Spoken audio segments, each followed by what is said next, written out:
All right, so today we have a pretty packed schedule. The topic will be from confusion to discernment. But before we start off, we have a couple of new faces or returning faces. So first off, let's go ahead and give a hand to Daniel. Woo! Woohoo! Yeah. So he was doing a work rotation up in Massachusetts, but now he's back in Houston for 3 months at least. Yeah, you know, it's our hope that your 3 months becomes 3 years and undefined. lifetimes. There you go. But always great to have you. And then also we have Caleb. Do you want to give a brief introduction to yourself? Your name, let's see. Oh, his name is Caleb. Everybody say hi to Caleb. Hey, Caleb. Yeah. And then let's do one of your favorite hobbies to do in your free time. I'm sorry? One of your favorite hobbies in your free time. Name's Caleb, as you already know, and I do at the gym in my region. Going to the gym. Cool. All right. Caleb's parents are here, right there. Darren and Li Hua. Derek and Lee. Everybody say hi. Hello. Yeah, good to see you. Cool. As a high-level overview, especially for newcomers, so we're the bridge. Purpose of the bridge is really not just to have like a physical like family or community like you're playing sports or going to the gym, but really to have a spiritual community where we can get to know one another on a deeper level, grow and mature as adults, and really progress through life as we go through different stages of whether it's school or beginning of your career, stuff like that. So really looking to grow together and progress together as a family. And so we have a really packed schedule, and so actually as we first head into worship, we really wanted to think about this Bible verse. Let's all read it together. Hebrews 10:24-25. And let us consider how to stir up one another to love and good works, not neglecting to meet together, as is the habit of some, but encouraging one another, and all the more as see the day drawing near.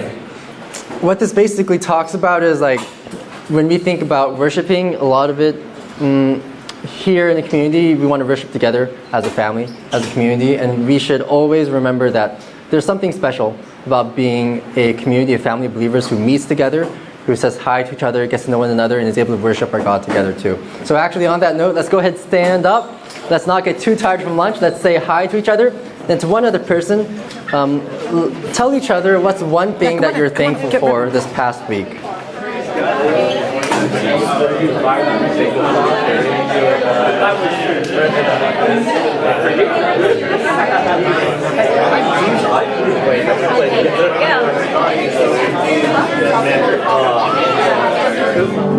I raise a hallelujah.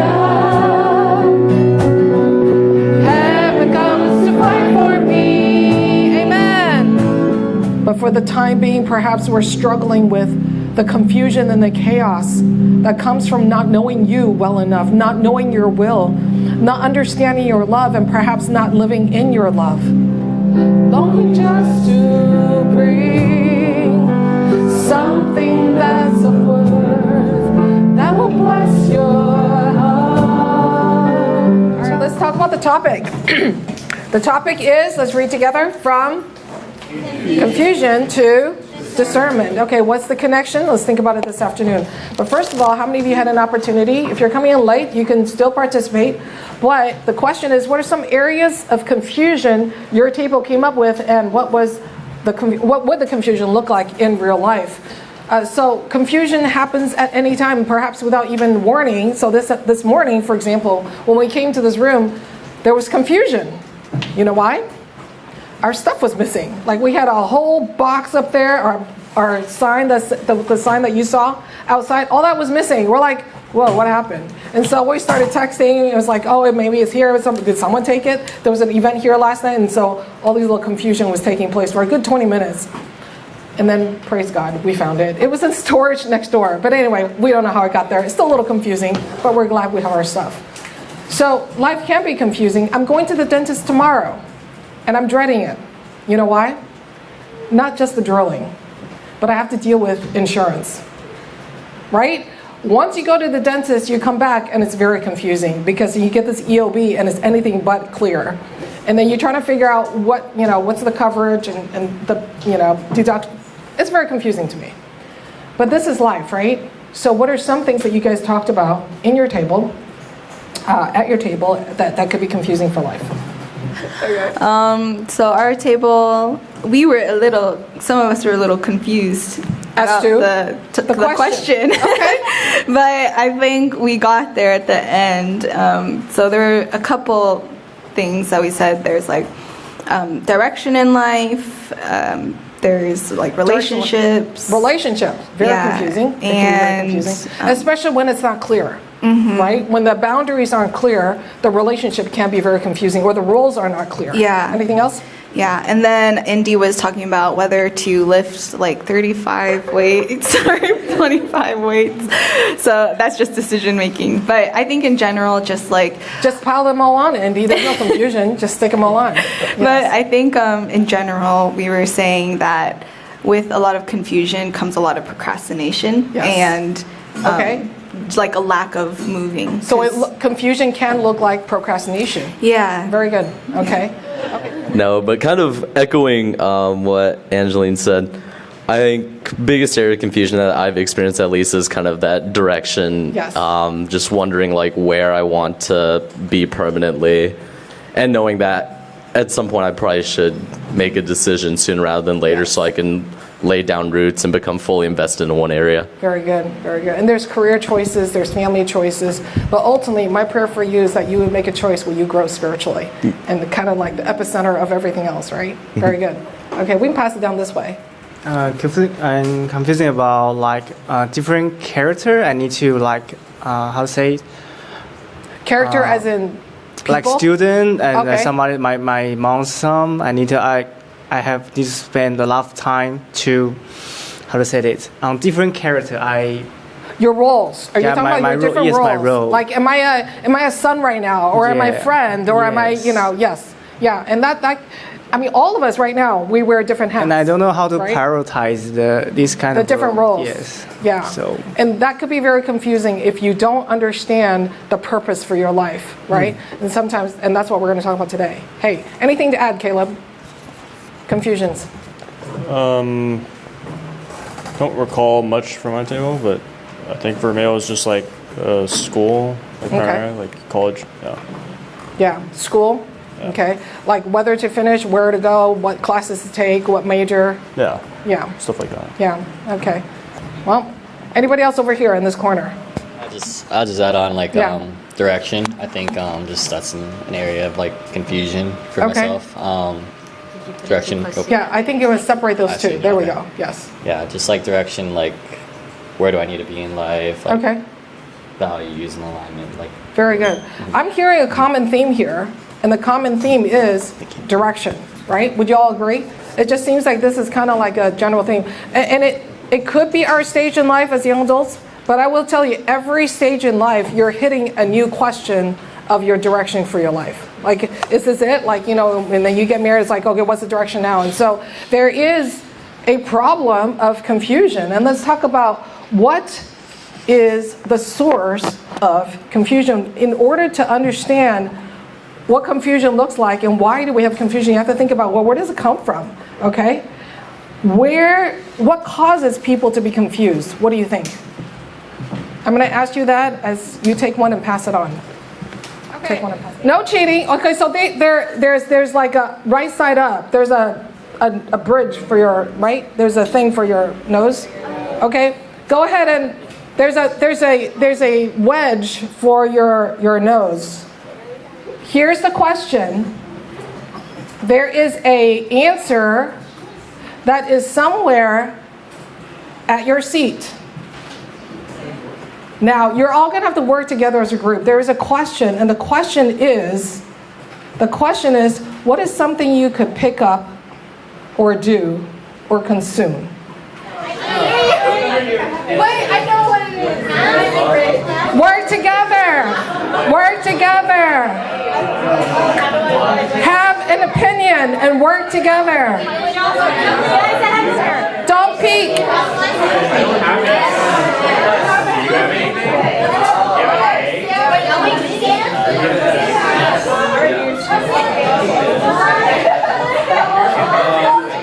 Well, there are a lot of different words you can use. I think there's one that's What do you say? Après, A-P-R-E-S, it means afterwards. So there are different ways of saying this. The point is not to play this letter game. The point is, here's the question. What causes you to be confused? Were you confused just now? The instructions was a little bit confusing, I understand, because the whole exercise was meant to be in darkness, so that's why you couldn't understand. But the fact that you can actually see now is it much easier to answer that question. Yes? Okay, have a seat. Thank you very much. The movers, let's give the movers and shakers a hand. The rest who were sitting down, were you confused? Why were you confused? The instruction was not clear. Well, it couldn't have been any clearer because you couldn't see what's going on. What else? Were you afraid of making a mistake? Were you afraid of tipping over a coffee or something? Okay. And some of you just sat there and go, you know what? I'll just let someone figure it out. It doesn't mean you're less confused. It just means that you're passive about it, right? For whatever reason. So what causes people to be confused just now? Darkness. Yeah. Very good. Darkness. When you're blind, you have darkness. Right? Once we took off your blindfold, you could see clearly. Now you're able to say, oh, spear or pear or whatever else you can come up with. Lots of different answers, but it became clear. Clarity comes from the light. When you're blind, you don't see the light. When you're blind, you're in the dark. When you're blind, you're confused. That's why it's called a blindfold. There's a verse that talks about this. Let's read it together. That talks about the source of confusion. And this is taken from John chapter 12, verses 35 to 36. Let's read it together. So Jesus said to them, for a little while longer, the light is among you. Walk while you have the light, so that the darkness will not overtake you. He who walks in the darkness does not know where he goes. While you have the light, believe in the light, so that you may become sons of light. These things Jesus spoke, and he went away and hid himself. Okay, so you see that darkness is what causes confusion. And this is a part where Jesus is with his disciple, and he says, you know what? I'm still with you. I am the light. And while I'm with you, what are you supposed to do? While we have Jesus, what do you do? What does it say here? What does it say here? Walk while you still have the light. Don't walk when it's dark. You know, as you have the light, hurry up and get in touch with the light so you can see where you're going. Okay? What is the characteristic of someone who is in darkness? Here? What does it say here? Okay, so the second row, generally, I mean, there was a couple of that came out from the second row and was a bit more adventurous, but generally the back row, and especially the third row, y'all just sat there and says, this is too far for me, I'm not going anywhere. It's too dark. You know, they're the safe people. They're the people that, you know, don't want to venture out of their comfort zone. I'm not criticizing anybody. I'm simply saying there was a bit of a distance where you felt uncomfortable to cross. And that's what darkness brings. Darkness brings fear and confusion, and therefore this reticence. I don't want to risk it. I don't want to get hurt. I don't want to make a fool of myself. And those are all characteristics of darkness. And ultimately, you just don't know where you're going. And so therefore, you don't go. And that's why Jesus says, walk, move while you have the light, because darkness is coming. And so the telltale sign of someone who lives in confusion is, let's read it together, someone who is in the dark and does not know where they're coming from or where they're going. In other words, someone who lacks a direction in life. And so earlier when we talked about confusion, and I think a lot of people use the word direction and talked about the lack of direction, and that's very true.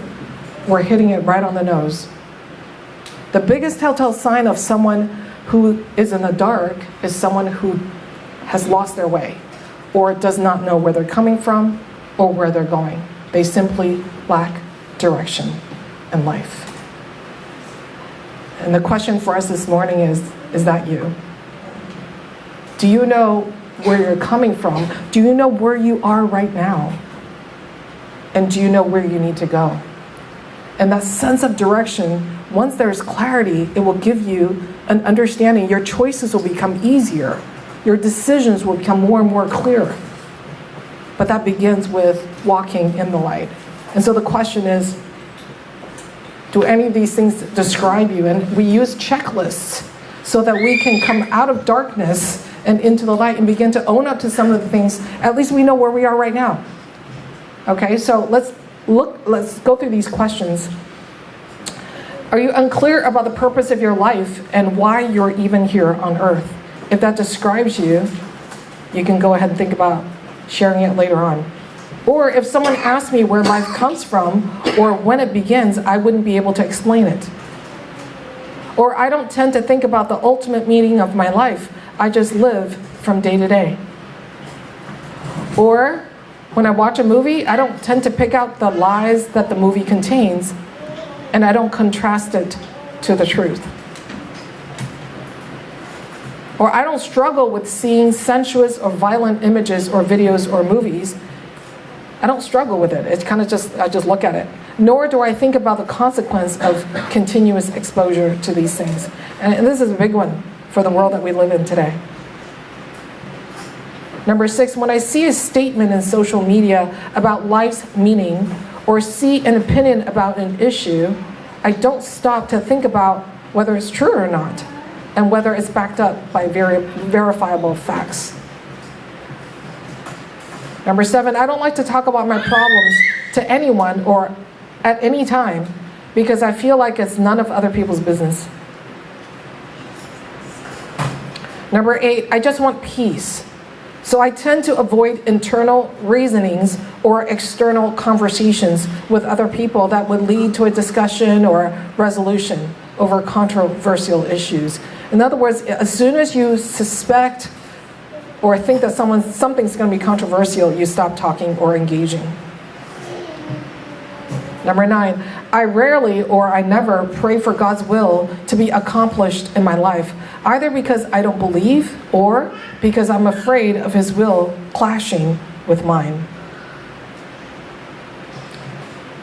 Number 10, when I face confusion about moral issues, I don't tend to go to the Bible to find answers. Number 11, I have never or seldom used my search engine to find Bible verses that may be relevant or helpful to my questions about life or life's struggles. Number 12, I tend to get confused when I hear different opinions over morality issues like abortion or sex before marriage or transgender issues, and I don't know where I stand and I don't know why. Number 13, I don't feel alarmed or get upset when I see kids see movies, videos, or images that desensitizes them to bad behavior or sin.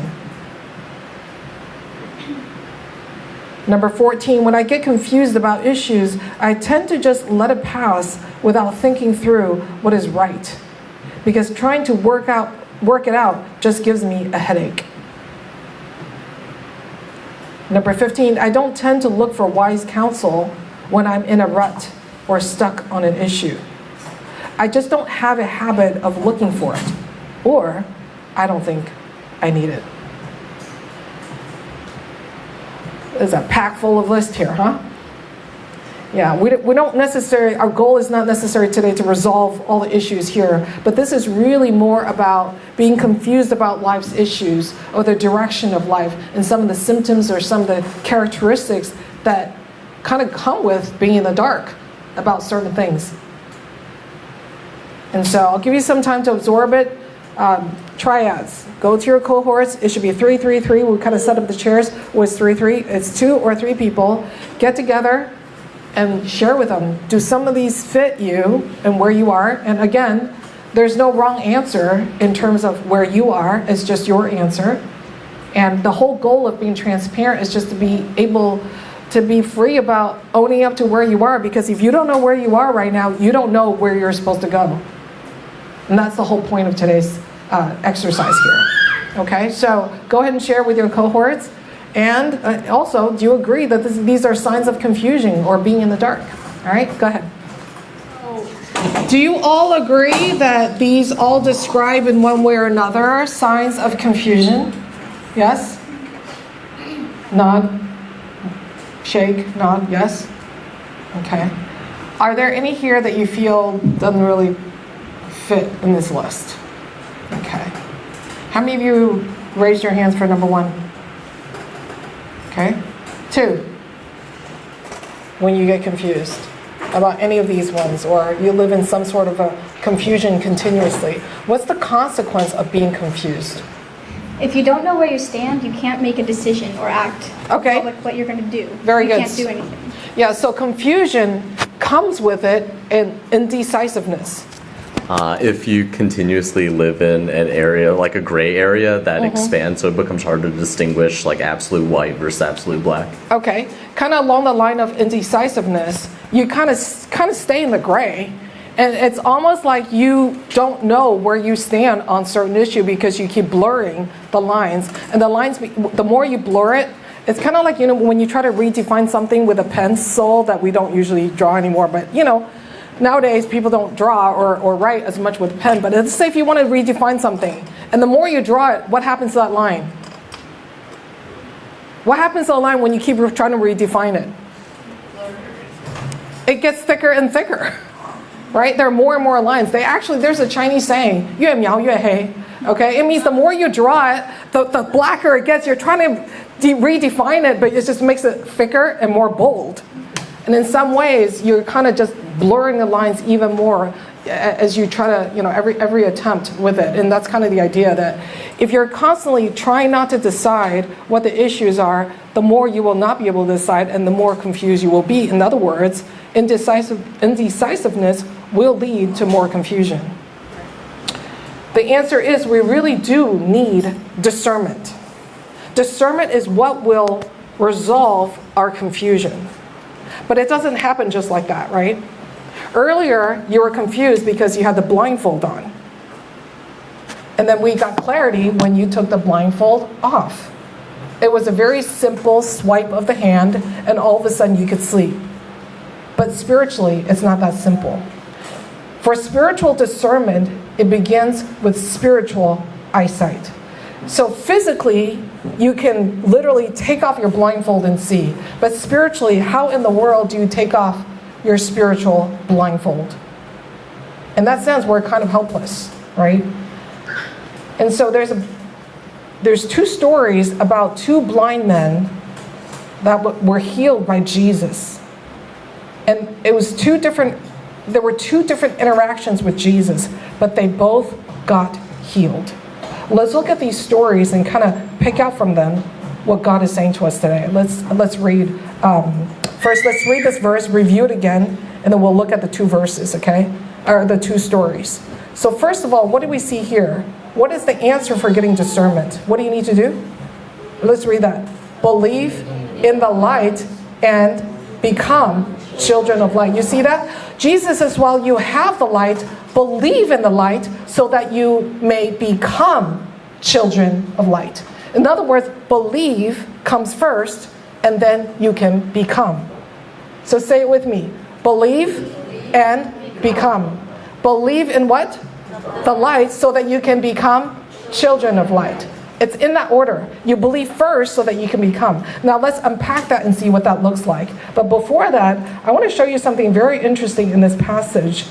Before we talk more specifically about believe and become, do you notice anything weird in this scripture that's just kind of like, why would he do that? This was actually pointed out to me, and I thought it was so interesting. Where? Right here. Do you see this? What did Jesus do? Let's read that part. He hid himself from them. Okay, so this is what's happening. Jesus is talking to his disciples, and he's telling them, you know what? While I'm still with you, I am the light. You need to believe in the light, walk in the light, and so that you can become children of light. And then after he says that, boom, he disappears and hides himself from them. It wasn't like he was lifted. It wasn't like he had to go somewhere. He literally, intentionally, what did he do? He hid himself from them. Why did Jesus do that? Have you ever thought about that? See, Jesus is very intentional.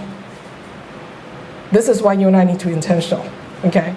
That's another talk for another time. But he's always very intentional in what he does. He has a reason for everything that he does. And this is not the only part of Scripture. I'm going to show you another place where he did the exact same thing after saying something similar. So why do you think he hid himself from them? It's like, now you see me, now you don't. Like, hurry up, come to me. Okay, bye. Why? Can you think about that? What's he trying to say here? When we're have you played hide and seek with your Have you played hide and seek with little kids? What do? You go, hi, and then what do? Zoom, right? You go behind something. What are you trying to do in that moment? Make them come find you. Make them come find you. What Jesus is saying is right here, for a little while longer, the light is among you. I'm here now, but I'm going to show you by my action right now what it's like not to be with me. I'm going to go really quickly. I'm going to be gone really quickly. Have that sense of urgency. Have that sense of urgency to look for me. Because that's your part. Your part is to look for him. Because when you look, you will find. But if you don't look, if you don't have that sense of urgency, you're just going to hear what we talk about today. You're going to hear us encouraging you to believe in the light, to walk in the light, so you can become a children of light. You're going to, oh, that's nice. And then you're going to go home and have your lunch or your dinner, and you're just going to do your thing. That's what a lack of urgency will look like. You're just going to go home and do your thing. So Jesus is saying, I want you to have that sense of urgency because this matters to you. This is a matter of life and death, because if you can't see, you're going to walk a life of confusion. You're going to walk in a life of confusion. You could become easy prey for the spiritual predators that are out there. To walk in darkness is to invite chaos. So the opportunity to respond to Jesus is limited, is what he's trying to tell you. He did it again. Again, Jesus did that on the road to Emmaus. This is after he was crucified and resurrected. Two disciples were walking on the road and they're talking about Jesus. And Jesus, very humorous here, he kind of walks up to them and goes, what are you guys talking about? And then they started telling him, this guy named Jesus, he died and they didn't even know he was walking with them. Let's read it together and see what he did. Let's read it together. Luke 24:31. Then their eyes were opened and they recognized him, and he disappeared from their sight. They asked each other, were not our hearts burning within us while he talked with us on the road and opened the scriptures to us? They got up and returned at once to Jerusalem, and then he found others to tell them about Jesus. So in other words, they're walking on the road with him, and Jesus is talking to them, and they had no idea it was Jesus. And then they get into a room, they reach their destination, and Jesus pretends he's going to continue to walk on, and they invite him and say, why don't you come and break bread with us? And so he sits down and he breaks bread just like he did when he was with them. And it's almost, and all of a sudden they recognize that gesture, the way he broke bread, the way he prayed. It was like, oh, that's Jesus. And then their eyes were opened. And then they recognized him. And then what happened? He disappeared. Again, he disappears. As soon as you recognize him, he disappears. Like, why do you keep doing that? Again, it was to create that urgency to say, do something about it. I want you to have that urgency. And so today, if you're living in confusion, and we've picked these lists, there's a level of confusion that all of us are struggling with. And a lot of it has to do with your direction. And the question is, are you willing, do you see the urgency to go from darkness to light? And if you do, how can you go from darkness to light? And again, we need to learn to believe in the light and become a child of the light. And what does that look like? And I want to borrow from the two stories I talked about earlier of two blind men who were healed by Jesus. He removed the scales from their eyes, from their spiritual eyes, as well as their physical eyes. But the physical eyes and how he healed them was really how Jesus is inviting us to engage, inviting us to ask him. First of all, let's read Luke 18:35-43. This is the first story where this blind man cried out to Jesus. And let's read it. Go. As he drew near to Jericho, a blind man was sitting by the roadside begging. And hearing a crowd going by, he inquired what this meant. They told him, Jesus of Nazareth is passing by. And he cried out, Jesus, Son of David, have mercy on me. And those who were in the front rebuked him, telling him to be silent. But he cried out all the more, Son of David, have mercy on me. And Jesus stopped and commanded him to be brought to him. And when he came near, he asked him, what do you want me to do for you? He said, Lord, let me recover my sight. And Jesus said to him, recover your sight. Your faith has made you well. And immediately he recovered his sight and followed him, glorifying God. And all the people, when they saw it, gave praise to God.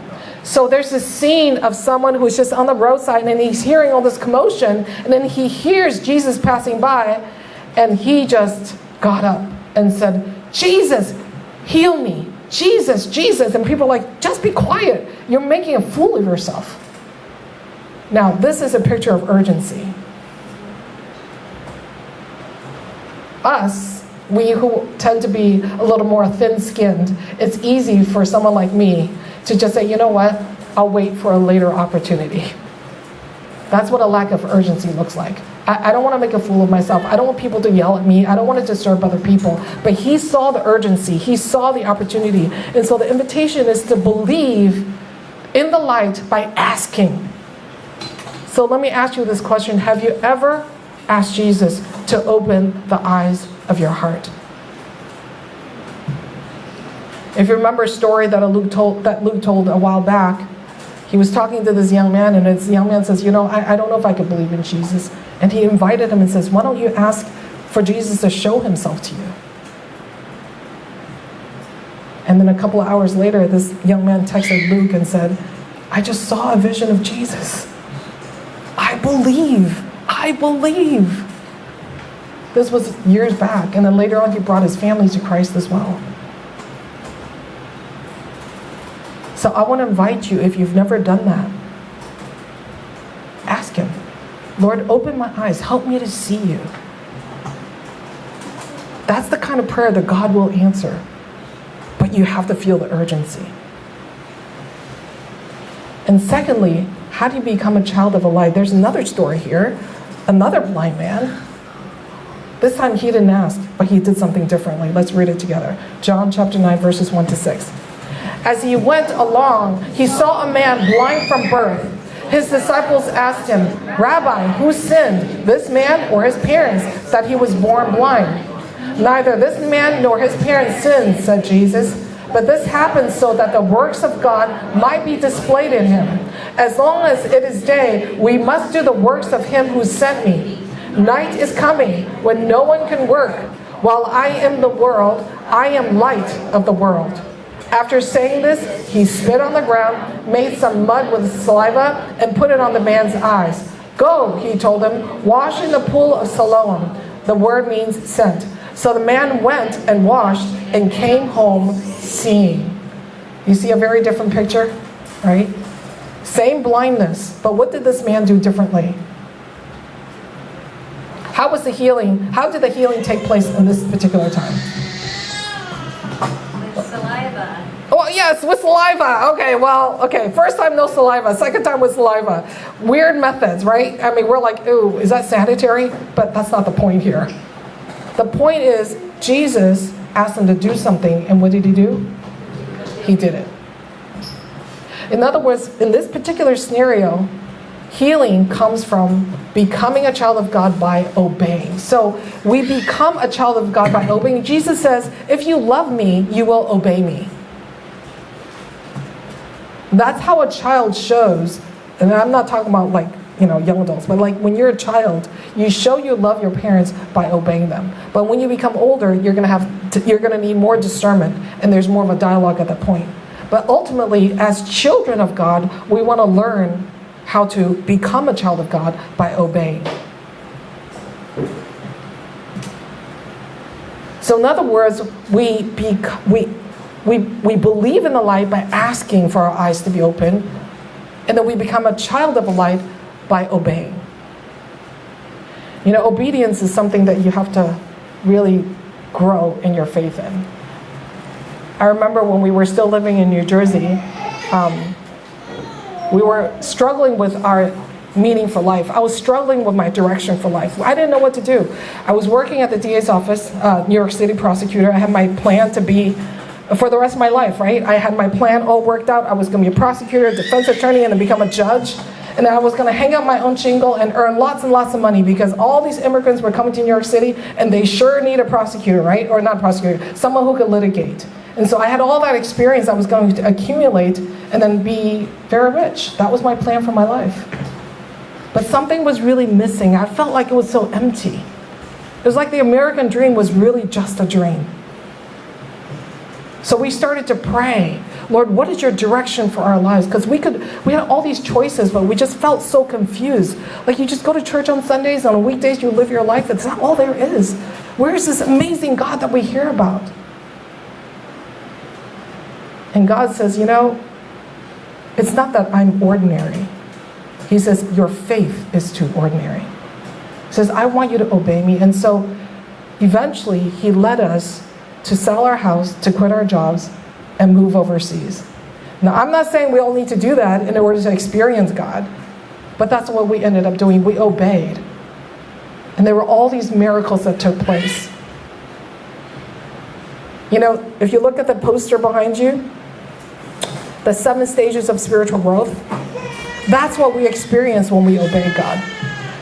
When we started to go overseas, I started to teach the law students about life. And as we started to minister to their needs, we started to see that, hey, this is how people grow spiritually. The non-believers came and we shared the gospel with them. They became believers. And then we started working through emotional health. We started to work through relational health. And as a result, I grew as well. I began to have more and more clarity about the direction for my life because I had clarity about my spiritual direction. And so eventually that grew into a ministry, and all these young adults started to grow through the 7 stages of spiritual growth, and we had our own church, and we started to do a lot of outreaches, and now they're manning their own ministries, and we kind of let go and handed everything over to them before the pandemic and came back to Houston.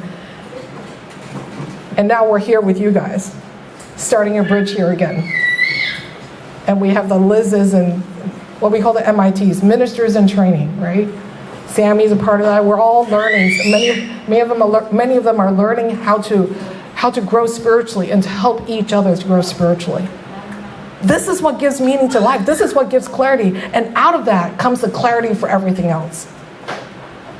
So if you're confused about the direction of your life, it could be that the first button in your shirt is wrong. You buttoned it wrong. If you button the first button wrong, if you have the wrong hole with that first button, then it doesn't matter how you button all the other ones, all your buttons are off. Do you understand?